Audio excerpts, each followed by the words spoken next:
નમસ્કાર મિત્રો, તમારા બધાનું સ્વાગત છે આપણી ચેનલ ક્રિએટિવ પાઠશાળા. આજે અમે તમારા માટે લઈને આવ્યા છે એક નવી વિડીયો.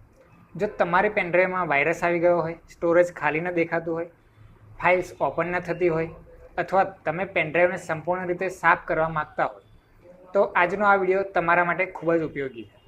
આજે આપણે શીખીશું કે પેનડ્રાઈવને ફોર્મેટ કેવી રીતે કરવી અને સાથે સાથે FAT32, NTFS અને XFAT શું છે તે પણ જાણીશું.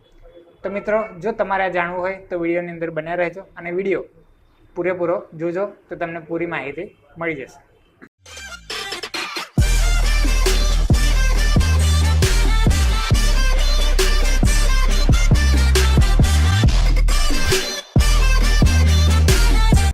તો મિત્રો, આ છે આપણું પેનડ્રાઈવ. તો આ પેનડ્રાઈવને આપણે જો ફોર્મેટ મારવું હોય તો સૌથી પહેલાં આપણે પેનડ્રાઈવને પીસીની અંદર જે આગળ સોકેટ આવે છે USB સોકેટ તેની અંદર લગાવી દઈશું. હવે મિત્રો, જો તમે સૌ પ્રથમ પેનડ્રાઈવ તમારી પીસીની અંદર લગાવી દો અને ત્યારબાદ તમારું કોમ્પ્યુટરમાં ધીસ પીસી અથવા તો માય પીસીને ઓપન કરો અથવા ફાઇલ એક્સપ્લોરર ઓપન કરશો.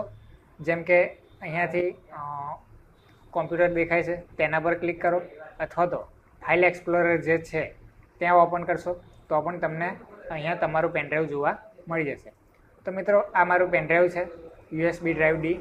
હવે આની અંદર મારો ડેટા જે છે, મિત્રો યાદ રાખો કે જો તમારો પેનડ્રાઈવની અંદર કોઈ ડેટા મહત્ત્વનો હોય તો સૌ પ્રથમ તેને પહેલાં તમારા પીસીની અંદર કોપી કરી લેજો અથવા તો તેનું બેકઅપ જરૂરથી લઈ લેજો.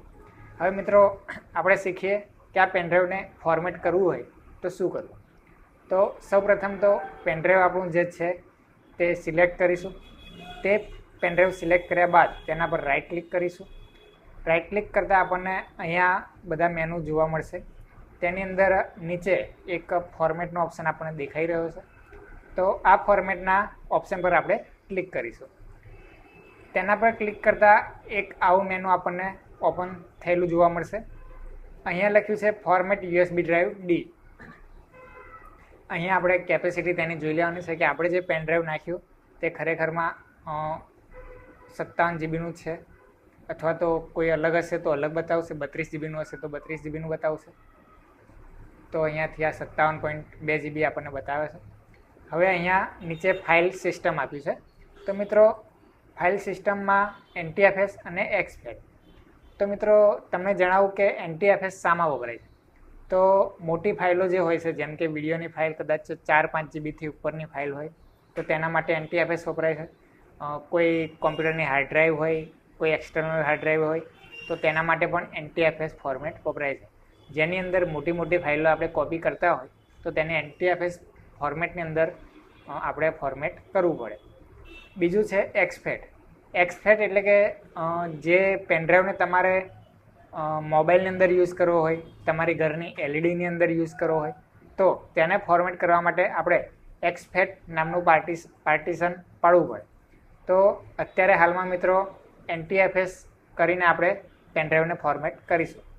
તો અહીંયા NTFS આપણે સિલેક્ટ કરી લીધું છે. અહીંયા લોકેશન યુનિટમાં આપણે કંઈ પણ કરવાનું રહેતું નથી. હવે અહીંયા તમે રિસ્ટોર ડિવાઇસ ડિફોલ્ટ પર કરશો તો આ બધા જ જે આપણે સેટિંગ કર્યા છે તે ડિફોલ્ટ થઈ જશે. તમે ડિફોલ્ટની અંદર પણ પેનડ્રાઈવને ફોર્મેટ કરી શકો છો. અહીંયાથી હું એક વખત કરીને બતાવું છું. Restore device default. તો અહીંયા જોઈ શકો છો કે XFAT આવી ગયું છે.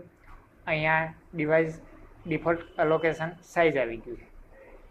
તો અહીંયાથી હું પાછું ફાઇલ સિસ્ટમમાં NTFS કરી દઈશ કારણ કે મારે આની અંદર વિડીયો કોપી કરવાની છે. હવે મિત્રો, અહીંયા વોલ્યુમ લેબલ લખેલું છે. આપણે જો પેનડ્રાઈવને કોઈ પણ નામ આપવું હોય, જેમ કે અહીંયા USB ડ્રાઈવ લખ્યું છે તો કોઈ પણ નામ આપવું હોય તો તે અહીંયા વોલ્યુમ લેબલની અંદર લખી દઈશું. તો મિત્રો, અહીંયા વોલ્યુમ લેબલની અંદર આપણે કોઈ નામ આપવું હોય તો તે આપણે આપી દઈશું. જેમ કે હાલ પૂરતું હું આ પેનડ્રાઈવનું નામ ક્રિષ્ના લખું છું. તો અહીંયા મેં લખી નાખ્યું છે. હવે અહીંયા ફોર્મેટ ઓપ્શનની અંદર આપણે ક્વિક ફોર્મેટ સિલેક્ટ કરીને રાખવાનું છે. ત્યારબાદ અહીંયાથી આપણે સ્ટાર્ટ કરીશું.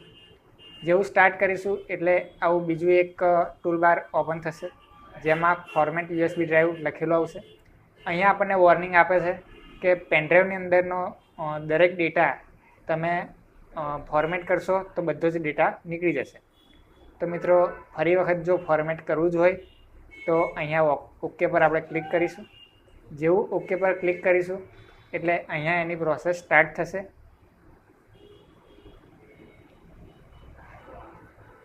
પ્રોસેસ પતી જશે એટલે અહીંયા ગ્રીન આપણને લાઇન એક જોવા મળી જશે જે 100% થઈ ગયેલી છે.